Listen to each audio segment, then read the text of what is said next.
اپنے عقب میں اس کو راہداری سے کسی دروازے کے ہولے سے کھلنے کی چیرر سنائی دی تھی۔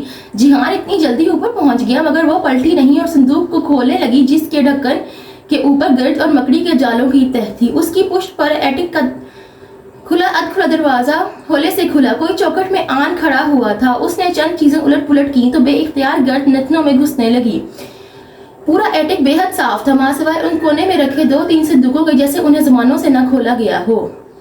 وہ پلٹنے ہی لگی تھی کہ صندوق میں کسی خاکی شے کی جھلک دکھائی دی۔ اس نے دونوں ہاتھوں میں پکڑ کر اسے اوپر نکالا۔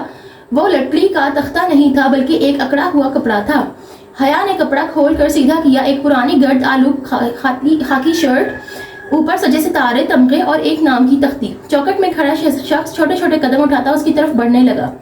سکندر شاہ۔ اس نے بے اختیار رینک دیکھا۔ وہ کرنل کی نشاندہی کر رہا تھا۔ وہ شرٹ ہاتھ میں پکڑے کسی الجھن میں گرفتار پلٹی اور ایک دم جھٹکے سے پیچھے ہٹی۔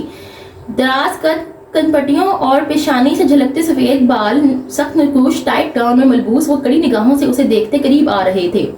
میری جاسوسی کرنے آئی ہو؟ اس کے گلے کو دبوچتے ہوئے وہ غرائے تھے۔ بے اختیار اس کے لبوں سے چیخ نکلی تھی۔ شرٹ اس کے ہاتھ سے پھسل گئی۔ اس نے اپنی انگلیوں کے گردن کے گرد جکڑے ان کے ہاتھوں کو پکڑ کر ہٹانے کی کوشش کی مگر بے سود۔ پاکستانیوں نے بھیجا ہے تمہیں، اپنے مالکوں سے بولو انہیں بلیو پرنٹس کبھی نہیں ملیں گے۔ چھوڑے مجھے۔ وہ زور سے کھانسی، اس کا دم گھٹنے لگا تھا۔ وہ اس کا گلا دبا رہے تھے۔ کوئی مجھ تک نہیں پہنچ سکے گا، کبھی بھی نہیں۔ ہر چیز آگے دے دی گئی ہے، ہر چیز۔ انہوں نے اسے گردن سے دبوچے، اس کا سر کھلے صندوق پر چکایا۔ وہ تڑپنے چلانے لگی۔ چھوڑے مجھے۔ وہ اپنے ناخن ان کے ہاتھ میں چبھا کر ان کو ہٹانے کی ناکام سعی کر رہی تھی۔ تمہیں واپس نہیں جانے دوں گا، وہ بلیو پرنٹس تمہیں کبھی نہیں ملیں گے۔ حیا کا سانس رکنے لگا۔ وہ اس کا سر صندوق میں دے کر اوپر سے ڈھکنا بند کر رہے تھے۔ اسے لگا وہ مرنے والی ہے۔ امی امی، وہ وحشت سے چلانے لگی۔ وہ اس کو گردن سے دبوچے اس کا سر منہ کے بل اندر دے رہے تھے۔ گرد سے اٹے صندوق میں اس کا سانس اکھڑنے لگا۔ This scene was like one of the most traumatic, I would say, scenes of the whole novel that happened with Haya.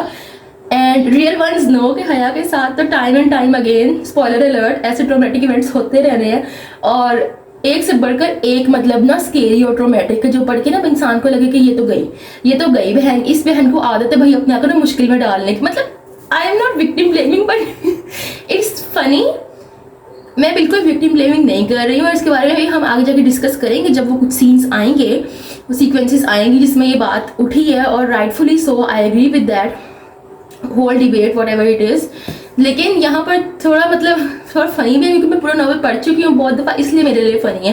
کوئی بندہ اگر پہلی دفعہ پڑھ رہا ہے، دوسری دفعہ پڑھ رہا ہے یا اس کو نہیں پتا اس سب کے بارے میں، اس کے لیے تو ٹرومیٹک ہی ہوگا۔ مطلب Haya is a pro at getting herself in اور سچویشنز لائک دیٹ۔ مطلب وہ کچھ کر بھی نہیں رہی ہے میری بہن، اتنی معصوم ہے بیچاری، وہ کچھ کرتی بھی نہیں ہے پھر بھی پھنس جاتی ہے۔ اس کا ہر کام جو ہے نا وہ الٹا پڑ جاتا ہے۔ کچھ میں تو جہان کا عمل دخل ہوتا ہے لیکن جس میں نہیں ہوتا ہے اس میں بھی بیچاری کی قسمت اتنی ماڑی ہے کہ وہ پھنس ہی جاتی ہے۔ تو فرسٹ ٹائم جب میں نے یہ سین پڑھا تھا نا، I was like scared, I was like, میں نے کہا یہ تو گئی۔ اور جو کہ باقی بھی آگے بھی سینز میں جو بھی سینز ہیں نا، میں تو یہی سوچتی کہ یہ تو گئی ہے تو بچ ہی نہیں سکتی اب۔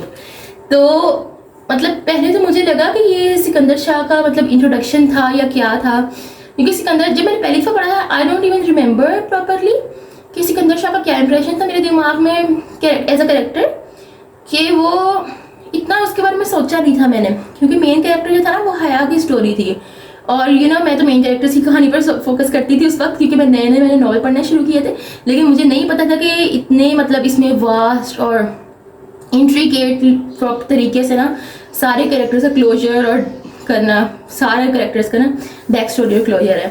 تو تب میں I was like scared for حیا کہ یہ تو گئی۔